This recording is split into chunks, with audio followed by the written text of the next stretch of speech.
Hello， 大家好，歡迎收睇葵青地區康健中心 Facebook 直播健康 Follow Me。喺疫情下，我哋一齊攜手抗疫，知多啲，健康啲。如果想掌握最新資訊，就快啲 follow 同我 like 我哋嘅 Facebook 啦。我係今日嘅講者，藥劑師劉姑娘。今日會講掌握醫療新鮮事，疫苗與抗疫第3集。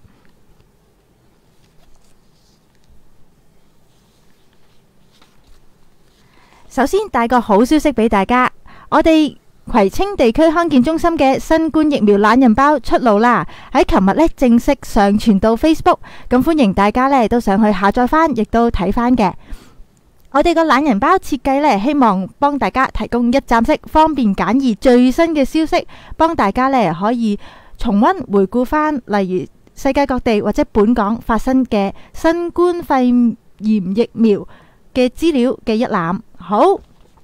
大家見到我哋揀選咗3隻嘅喺呢個懶人包上邊，分別係科興、復星醫藥、BioNTech 以及阿斯利康。咦，大家會好奇點解我哋會揀選咗呢3隻嘅新冠疫苗呢？好，少少嘅前文回顧下，如果大家有 follow 開我哋嘅掌握醫療新鮮事，疫苗與抗疫第1同第2集呢，咁樣其實喺第2集呢，我哋分享過政府嘅一則新聞稿嘅，咁啊少少回顧同重溫，亦都俾新疆我哋嘅朋友仔都知道少少歷史嘅背景先。喺12月11號，上年嘅12月11號，政府公布咗採購新冠疫苗嘅最新進展。我截取咗少少嘅內容。第一隻，政府同科興控股香港有限公司達成咗初步協議，目標係向香港提供750萬劑量嘅疫苗。第二隻，政府亦都同復星醫藥達成咗協議，將會取得最多750萬劑量由復星同埋德國藥廠BioNTech 合作研發嘅疫苗。輝瑞為BioNTech中國大陸同港台以外地區嘅合作伙伴。好，第三隻，政府亦都即將同阿斯利康 AstraZeneca 達成協議，購入阿斯利康同埋牛津大學合作研發嘅疫苗，一共750萬劑。咁所以我哋地區康健中心嘅團隊就為大家整合咗我哋嘅政府將會採購嘅新冠疫苗嘅候選疫苗喺我哋嘅懶人包裏邊啦。咁歡迎大家可以重溫翻我哋疫苗與抗疫嘅第2集，喺我哋葵青地區康健中心嘅 Facebook 影片可以無限重溫嘅，咁啊歡迎大家可以睇翻。咁我哋翻返去我哋嘅懶人包先吓，為咗方便大家互相參照啲資料我哋亦都幫大家編咗個編號嘅。咁編號1、2、3其實排名不分先後嘅，我哋純粹以翻政府新聞稿嘅先後方便大家參見翻啲索引資料嘅。好，咁第一件事我哋望咗第一隻先。第一隻一般我哋嚟講啦，我哋會叫佢做科興啦吓，或者佢間公司英文叫 Sinovac， 或者個疫苗名稱代號叫 Coronavac 吓。咁佢疫苗種類就係滅活病毒疫苗吓。呢3隻係3個不同嘅技術平台嘅。咁所以假設大家喺本地嘅新聞度見到佢講滅活病毒疫苗就好大機會係講緊我哋嘅科興啦吓。暫時佢喺中國授權緊急使用嘅。大家睇呢個 Facebook Live 度因為資料未出晒，歡迎大家上翻我哋嘅懶人包，下載翻我哋完整版嘅懶人包吓。暫時直至琴日喺香港都尚未註冊嘅。好，中間紅色嗰行我特別想提一提，大家喺早前聽到輝瑞 Pfizer 嘅疫苗，咦？似乎政府嘅新聞稿冇提及呢隻，點解咁得意嘅呢？咁特別嘅呢？事緣係咁嘅，其實阿輝瑞 Pfizer， 我哋睇紅色第3格中間嘅位置，輝瑞同埋 BioNTech 就係中國大陸及港台地區以外。打個譬如，其實我哋好多科學嘅文獻用英文啦，可能喺國外嘅地方，例如美國、英國、歐洲、澳洲其他等地佢哋就會係 Pfizer、BioNTech 嚟講呢個疫苗嘅。而喺我哋中港澳台地區呢，就會係我哋復星疫苗，或者我哋叫 BioNTech 或者呢最容易呢，就係用翻我哋嘅疫苗名稱做翻呢個索引搜尋，或者呢大家睇嘅時候呢，都歡迎望翻佢嘅疫苗名稱 BNT162B2 如果係呢隻呢，就係呢個嘅技術平台啦。咁佢嘅技術平台呢，就係用 mRNA 信使核糖核酸做呢個技術呢嚟研發呢個疫苗嘅。暫時呢，佢個批核情況呢係點呢？喺美國 FDA 食品藥物管理局方面呢，就授權咗喺16歲或者以上嘅人士緊急使用。英國、加拿大、墨西哥、沙地阿拉伯、新加坡等地呢，就獲得臨時供應同埋使用嘅。好，第三隻啦，第三隻呢，其實就係我哋今年西歷新年前後我哋有好消息阿斯利康疫苗。佢嘅疫苗名稱代號 AZD1322 或者呢有啲朋友仔叫佢做牛津疫苗嘅或者印度嗰方面呢，亦都幫佢改咗個英文名啦咁大家呢，有時睇新聞呢，見到可能來自不同地區嘅新聞或者資訊呢，可以索引翻就等於等同呢隻啦。咁其實佢嘅疫苗嘅技術平台呢係咩呢？非複製型病毒載體疫苗咁呢，佢而家批核嘅狀況呢，有個好消息過年前後呢，英國、印度、阿根廷已經獲授權緊急使用啦暫時3種疫苗喺香港均未獲得註冊嘅。咁其實我哋相關嘅藥物監管部門呢，亦都密切留意住個狀況。咁到底幾時可以喺香港有得打呢？咁我哋暫待政府嘅最新新聞公告。詳情當然睇翻我哋同心抗疫嘅政府官方網站啦咁呢，歡迎大家下載翻我哋嘅懶人包送禮自用兩樣都皆宜嘅。咁變咗可以大家都分享翻一啲最新同埋正確嘅資訊好，講完呢個懶人包呢，咁我亦都想講一講我哋頭先提及過嘅參考資料，大家可以喺邊度下載翻呢？第一個呢，就係我哋 Facebook 網頁第二個呢，就係我哋香港特別行政區政府冠狀病毒病專題網站，即係頭先我哋講嘅同心抗疫網站。好，就係呢個啦。同時呢，劉姑娘亦都想同大家分享呢，喺網站裏邊呢，亦都更新咗一啲資訊嘅。就係呢度嗱，你喺同心抗疫網站呢，碌落啲就會見到最新消息，預防及控制疾病使用疫苗規例第599 K 章下認可嘅疫苗嘅審批，click 咗入去之後呢，會見到乜嘢呢？就見到呢個畫面啦。好，咁我哋睇一睇政府訂立預防及控制疾病使用疫苗規例，到底佢係講啲咩嘅呢？咁其實喺上一年嘅12月23號，政府呢就刊登咗憲報，訂立咗呢條規例，喺目前公共衛生緊急狀態下提供法律框架，引入符合安全、效能及質素要求嘅新冠疫苗作緊急使用。呢條規例嘅生效日期呢，將會係1年嘅，至到2021年12月23號。咁我哋呢朋友仔好緊張嘅，咦？我哋而家啲疫苗緊急用，到底安全性有冇保障㗎？或者我哋有冇啲法例嘅框架去支援或者支持我哋呢個使用㗎？咁大家可以上去睇翻個詳情啦。咁今日呢，劉姑娘亦都希望同大家再分享下少少細節嘅。好嗱，呢條規例呢，就係賦權我哋嘅食物及衛生局局長，根據一款新冠疫苗嘅客觀醫學數據，包括第3期臨床研究數據，再參考一個獨立嘅顧問專家委員會嘅專業意見，以及呢參照一個本港以外藥物規管機構嘅核准使用，包括緊急情況可以認可該款新冠疫苗，批准疫苗喺香港喺緊急情況下作指明用途，即係基本係呢就指由政府推行嘅疫苗接種計劃。上述嘅顧問專家委員會成員呢，係由行政長官委任嘅，有關嘅名單呢，大家可以睇頭先劉姑娘 show 俾大家嘅網頁，亦都揾到嘅咁所以呢，其實我哋而家係無論醫學數據，例如第3期臨床研究數據啦，同埋法制嘅支持呢，兩項都兼備嘅。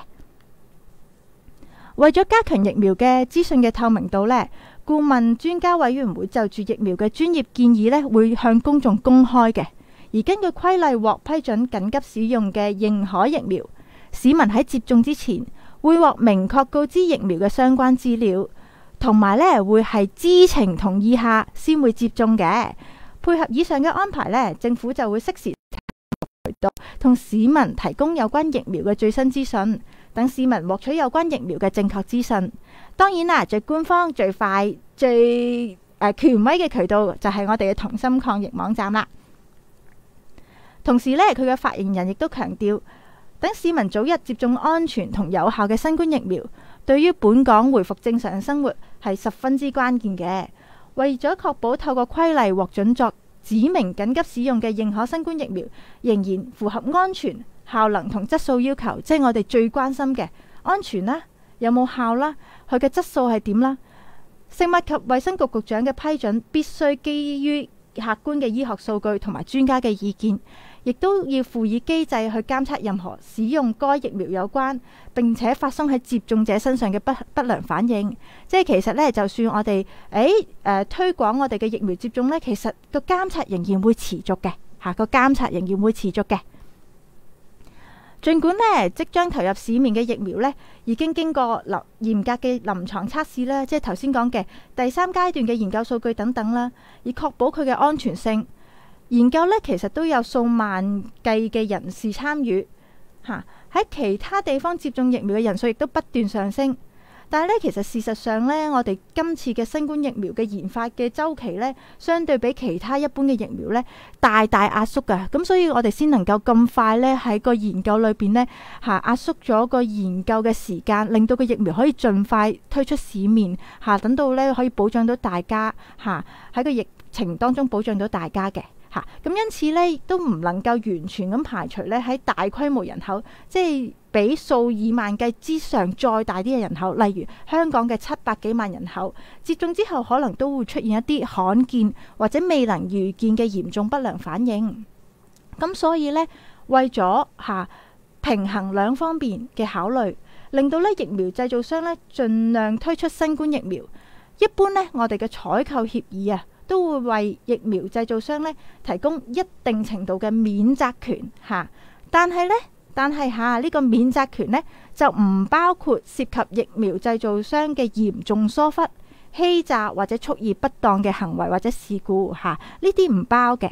或者都唔包疫苗嘅品質達唔到要求，或者喺安全性方面出現問題，又或者疫苗未能符合相關嘅製造標準或者藥品安全所需嘅條件要求，咁所以呢，我哋見到法例嘅框架底下呢，其實呢，我哋都盡可能都會平衡翻個安全性啦，亦都會作多方面嘅考慮嘅。咁參考咗外國就有關呢個問題嘅做法之後呢，我哋香港嘅特區政府計劃成立埋保障基金，市民呢，一旦接種咗疫苗而出現罕見或者未預見嘅嚴重不良反應嘅時候呢，佢哋亦都可以向藥廠追究責任嘅。而嚟緊呢個保障基金呢，亦都會承擔經由法庭或者仲裁時候嘅賠償金額，並且可以預支部分嘅金額，而盡早為有關市民提供經濟上嘅支援。但係呢一 part 呢，政府呢就係擬定緊相關嘅機制同細節嘅，咁希望盡快向立法會財務委員會申請撥款啦。咁所以呢，其實雖然呢個疫苗呢係一個科研或者醫學嘅問題，但係呢，我哋都其實需要好多方面，例如技術上啊、法制上啊、撥款上啊好多嘅嘢去配合嘅。咁最新嘅資訊，咁可以睇翻我哋啦。我哋希望幫大家整合一啲資訊啦，或者參見翻我哋政府嘅同心抗疫網站都可以嘅。好嗱，咁樣除咗保障我哋嘅接種者呢，咁亦都令到醫護人員呢可以將來為市民安心啲咁接種呢個認可嘅疫苗呢。呢條規例亦都為醫護人員提供咗民事法律責任嘅保障嘅，等佢哋唔會為就住因為認可疫苗固有嘅特性而招致任何損失，負上民事嘅法律責任吓。咁發言人亦都補充話，政府呢會繼續爭取呢新冠疫苗早日供港嘅。同時確保所有疫苗必須符合相關嘅要求同程序，好似頭先我哋講嘅啦，無論科研上、安全性上、法制上包括通過第3期臨床研究，以根據規例呢獲批准作緊急使用，以確保疫苗符合安全、效能同質素嘅要求。嗱，我哋新聞稿至此為止咁但係帶出幾個重點呢，姑娘都想有啲資料再同大家分享嘅。嗱，咁首先頭先提及過嘅，有朋友仔可能之前未 follow 開我哋嘅疫苗與抗疫第1、第2集喎。劉姑娘你講緊嘅科研第一、第二、第三階段其實係反映緊啲咩，代表緊啲咩嘅呢？對我哋嘅科研嗰個推進到底有幾重要呢？可以參見翻第一集嚇，第一集。好，咁第二樣嘢呢，我哋頭先講過好重要嘅，亦都要睇一個本港以外藥物規管機構嘅核准使用，包括緊急使用。普通市民，例如我哋普羅大眾，可以喺一啲咩嘅網上渠道攞到一啲世界各地最新最準確嘅接種資訊呢？好，咁我哋嚟兩個世界各地新冠疫苗資訊嘅參考資料吓，咁分別呢就係第一個 Bloomberg， 嗱，劉姑娘譯住個中文先，布隆伯格新冠疫苗資訊網站吓，咁樣咧大家可以 click 翻條 link 咧，咁我去參照翻嘅。第二個 The New York Times 紐約時報新冠疫苗研發資訊網站。如果有追開劉姑娘頻道嘅朋友仔呢，第二集呢，我哋會詳細講解到底 The New York Times 紐約時報呢個新冠疫苗研發資訊網站，咦，到底可以點樣用？或者呢，劉姑娘提供咗一啲中文嘅注釋嘅，因為呢，截至今朝呢，其實呢兩個網呢都未推出中文嘅官方嘅轉譯嘅，咁所以為咗方便大家呢，咁我都做咗少少中文嘅轉釋，咁希望呢幫到大家。咦，同時由我哋呢個影片同埋網站上面都可以互相參照，咁大家一見到有 update 呢，咁就可以用影片嘅資訊呢，亦都睇翻緊貼翻世界各地嘅發展啦。咁我哋去一去片先，睇下第一個 Bloomberg 呢邊呢，一入到去呢，大家已經見到呢個版面啦。嗱，大家要留意啡色嘅字同埋紅色嘅框框呢，劉姑娘加上去嘅。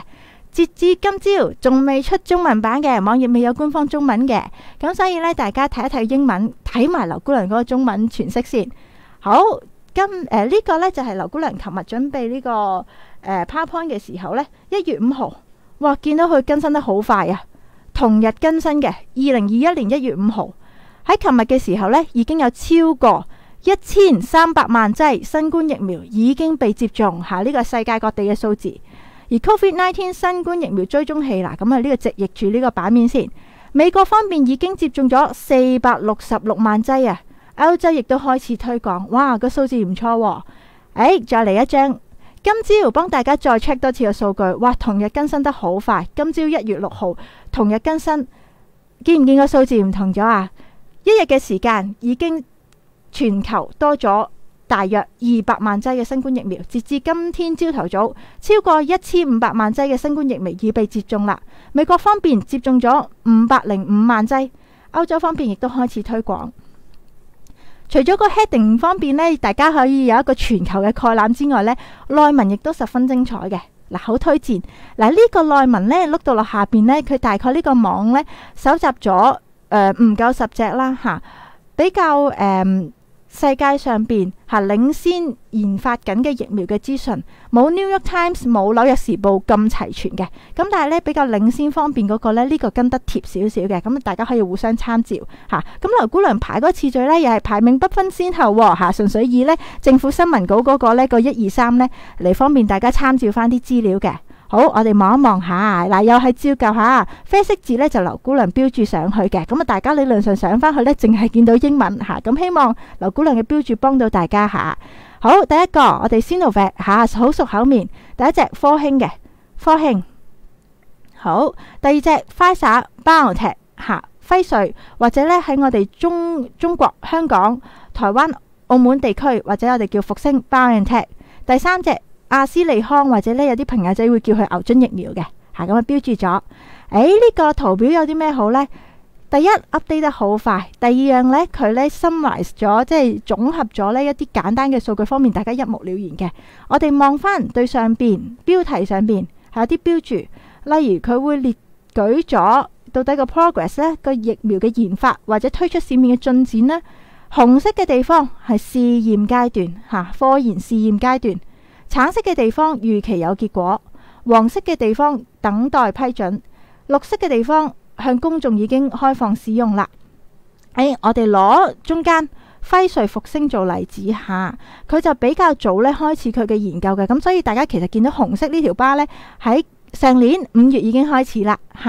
跟住呢，大概11月頭呢，已經有好結果咯，有啲 result 出嚟咯，有啲結果出嚟咯。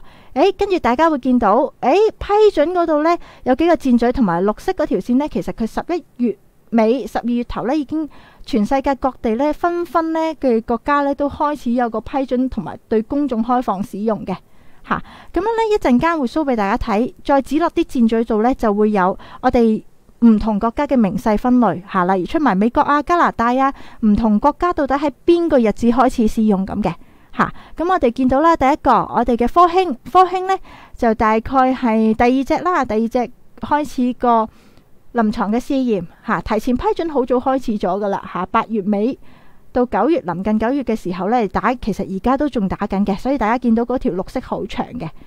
第三隻頭先講過嘅，新年新消息，阿斯利康牛津大學疫苗呢，就喺我哋呢個跨年嘅時間啊，呢個12月尾1月到咁樣唔同嘅國家呢，亦都陸陸續續呢開始呢，亦都能夠對公眾開放去使用啦。好嗱，咁我哋呢將個 mouse 啦，將個鼠標呢移去我哋嗰個批核准使用 approve 嗰度，咁啊大家睇到個明細分類啦。打個譬如用呢個阿斯利康牛津大學疫苗做例子，佢個監管批准呢喺12月30號臨近新年，美國授權緊急使用，係啱啱過完新年，印度亦都授權獲緊急使用啦，1月2號咁啊，相對地都係一個好好嘅消息嚟嘅。咁希望呢嚟緊陸陸續續呢，我哋多啲嘅科研數據就會推出市面啦，咁樣。好，咁呢大家呢有時睇科研數據嘅時候呢，我哋亦都希望我哋嘅懶人包呢幫到大家呢，就將個疫苗即係唔同嘅疫苗啦，都認得翻係邊間廠邊一隻喎。尤其記住輝瑞、Pfizer 嗰度呢，喺一啲可能中文字嘅文獻未必揾到嘅，因為喺中國、香港、澳台地區呢，其實我哋就等同復星疫苗即係 BNT162B2 用翻呢個疫苗名稱或者代號嚟揾翻呢，咁就最理想啦。好嗱，頭先嗰個呢就係一個簡短嘅分類啦。咁同時呢，劉姑娘亦都想同大家推薦呢另一個詳細啲嘅資料嘅。咁呢個資料呢個來源呢，就係呢個香港醫院藥劑師學會佢哋編著嘅2021年公港新冠肺炎疫苗資料概覽。咁大家呢可以喺呢個提供咗嘅網址度呢，免費公共市民都可以參閱到嘅。咁佢最後嘅更新日期呢，亦都係2020年12月20號都跟得好貼嘅。不過呢，因為我哋嗰個疫苗啦，全世界各地呢，有啲試驗仲進行緊，亦都呢陸陸續續都有市民去打啦。咁所以有時候有啲報告嘅結果呢，會不斷咁更新嘅，呢個意料之內嘅，不斷會更新嘅。咁所以大家睇呢個嘅時候呢，亦都不妨參見翻呢我哋最新嘅科研嘅數據同資訊再睇一睇。咁呢個表呢，有咩好呢？第一件事佢好全面嘅好全面嘅。例如我哋睇翻啦佢亦都係呢講翻我哋香港有呢幾隻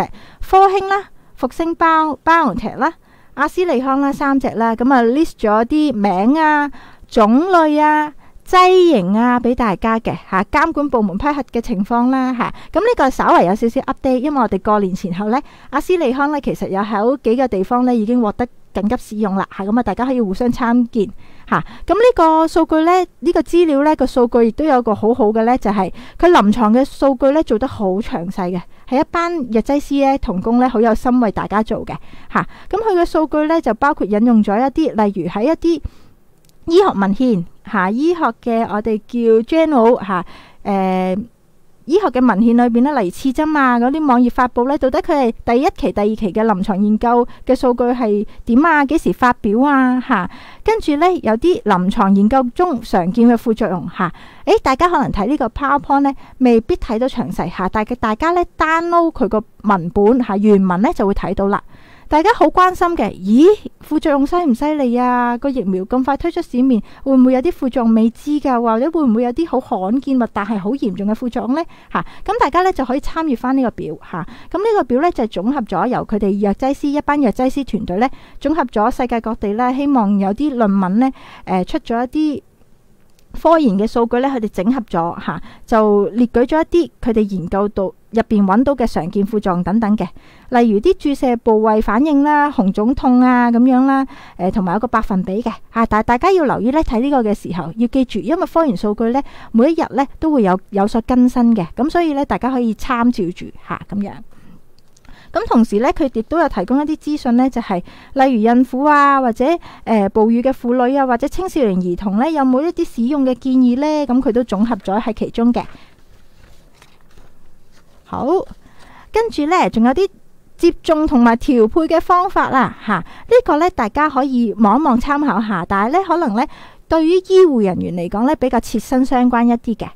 同時亦都有一啲關於製造同生產嘅資料啊、儲存同埋運送嘅資料等等嚇。例如咧，最初輝瑞咧，即係例如我哋香港版嘅復星 BioNTech 疫苗咧，咪話要負70度嘅嚇咁樣。咁樣咧，其實咧佢都好明細列舉咗咧咁個負70度嘅疫苗，佢到時運送。咁負70度啦，要幾多個月之內呢？跟住點樣解凍呢？點樣稀釋呢？大家都可以參考下呢個，幾有趣嘅咁鼓勵大家都下載呢個嚟睇睇。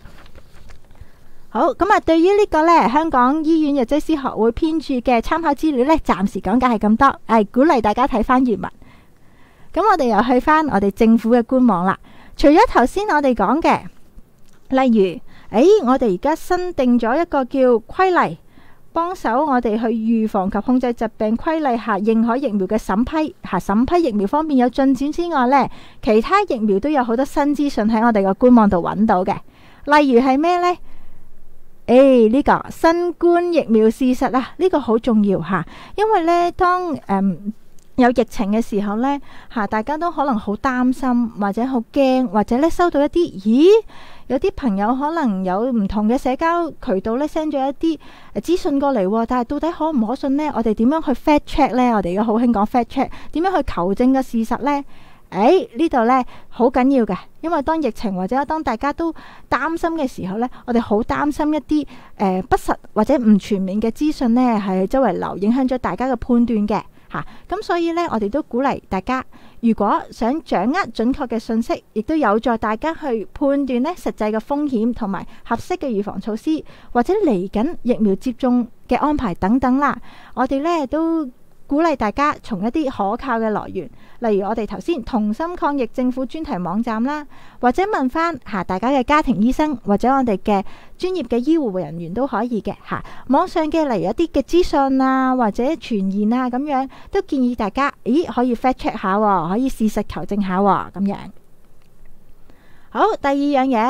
嘢，再三強調，緊急使用新冠疫苗呢，無論本港或者世界各地呢，我哋都係講緊科學為本、實證為主嘅，一定要確保符合安全、效能同質素嘅要求嘅。咁所以呢，我哋有不同嘅準則呢，無論係科學方面、法制方面、批核方面呢，都會係去做好一個保障嘅。例如，我哋根據客觀醫學數據，包括第3期嘅臨床研究啦，參考顧問專家委員會嘅意見啦。參照香港以外藥物規管機構嘅核准啦，例如頭先呢，劉姑娘同大家推薦2個世界各地嘅網嘅資訊呢，大家就可以參照下啦。尤其呢，當收到一啲社交渠道一啲資訊嘅時候呢，可以上去望望，其實國外又打成點呢？大概幾多人打咗呢？都可以互相參考下嘅，做下 fact check 咁樣。好，第3樣啦，好擔心嘅呢個新冠疫苗迷思因為個疫苗咧研發得咁快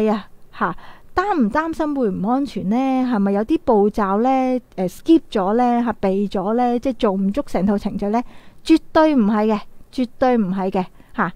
因為呢個疫情呢，其實我哋需要快緊急嘅行動咁啊眾志成城呢，世界各地無論藥廠無論官方嘅機構我哋藥物批核嘅或者監管嘅部門呢，其實就住呢件事都高度關注亦都調配咗好多資源去快馬加鞭咁樣做，咁所以呢，其實佢做得快，我哋做得急希望呢急大家市民所需呢，唔代表繞過咗任何規定或者測試嘅所以呢，雖然我哋對個疫苗呢個要求好急切我哋想加速個過程，但係過程裏邊呢係冇走到捷徑嘅事實上呢，其實呢，平日藥廠好多例如研發藥研發疫苗嘅技術呢，其實呢，我哋隨住我哋嘅科研嘅技術嘅進步呢，其實而家同50年前比呢，其實我哋個科研嘅速度呢已經更加迅速噶啦。咁所以呢，疫苗中間嘅成分，疫苗嘅本身都經過全面嘅核對同監測嘅，確保佢嘅安全性嚇。所以大家呢，記緊 fact check 同埋睇翻我哋可靠嘅官方嘅網頁。講完呢個安全性呢，又到另一個大家可能好關心嘅議題啦，就係而家政府話有啲候選疫苗採購緊，咁到底嚟緊會點打呢？幾時有得打呢？使唔使俾錢呢？大家有冇得揀打邊種呢？等等等等。我哋喺政府同心抗疫網呢，佢又做咗一個懶人包喎。嚟緊新冠疫苗接種計劃將會覆蓋全港，自願接種，可選擇何時何處接種，資料公開透明，同埋費用全面嘅。但當然啦，詳細落實細節下，例如邊度打呢？我相信到時呢，政府一有資料嘅話呢，佢哋同心抗疫嘅網頁呢，亦都會好快同市民更新嘅。咁我哋呢，中心疫嘅團隊亦都會幫大家密切留意住個情況啊。如果有啲資料呢，我哋覺得，我哋有機會可以幫大家整理一下，用一個簡潔懶人包嘅形式呢，我哋都會為大家推出嘅。記得密切留意我哋嘅 Facebook 啦。又翻我哋同心抗疫網站嚇，極度鼓勵大家 bookmark 咗呢個 page 嚇，咁得閒上去 check 下，啲資源都好有用嘅。除咗頭先所講嘅懶人包呢，亦都有好多專家嘅片段呢，例如講解疫苗嘅發揮效用嘅機制等等啊，咁樣都幾有趣嘅，又好有知識性嘅。咁所以呢，鼓勵大家都上去得閒睇下嚇。好，咁以下呢，就係今天劉姑娘所講嘅資料啦。好，第一個。我哋香港特別行政區政府冠狀病毒病專題網頁，即係同心抗疫網頁啦。第二個，賣下我哋自家嘅廣告先。葵青地區康健中心 Facebook 咁我哋呢，希望嚟緊會陸陸續續推出一啲盡快更新嘅懶人包希望幫大家掌握醫療新鮮事定期 update 大家。第三個呢，就係香港醫院藥劑師學會編著嘅2021年公港新冠肺炎疫苗資料概覽最後更新日期呢，就係12月20號，大家上返去官網呢，跟翻呢個網址呢，可以 download 嘅。咁亦都睇下，到底嗰邊嘅藥劑師團隊會唔會再即係不定期推出一啲更新下？咁我都密切留意住嘅。好，講完本港嘅資料呢，又再重溫翻我哋世界各地資料。好，分別有兩個嘅。第一個，布隆伯格 Bloomberg 新冠疫苗資訊網站。好，第二個。The New York Times 紐約時報新冠疫苗研發資訊網站，跟翻個 link 上去睇到噶啦。暫時見呢 Bloomberg 呢兩日劉姑娘上去 check 嘅經驗呢，每天 update 嘅每天 update 嘅，咁大家上去可以睇翻。The New York Times 呢，咁都好快速地 update 嘅咁如果呢想睇翻，The New York Times 到底我哋有啲咩會幫到大家呢？或者有冇一啲中文嘅傳譯劉姑娘幫大家已經做咗呢，可以睇翻我哋疫苗與抗疫第2集，上我哋 Facebook 影片可以無限重溫嘅。好，咁今日嘅節目呢就到此完結啦，希望對大家有幫助。我哋聽日繼續有健康 Follow Me， 知多啲，健康啲。聽日呢就會係1月7日啦，咁呢個題目就係眼花花點算好，就會由我哋嘅護士同事呢講解常見嘅眼疾同埋提供護眼嘅 tips 嘅。咁有興趣嘅朋友呢，記得密切留意啦。如果唔想錯過我哋嘅節目，就記得 like 同埋 follow 我哋嘅 Facebook page 啦。咁我哋下次再見，拜拜。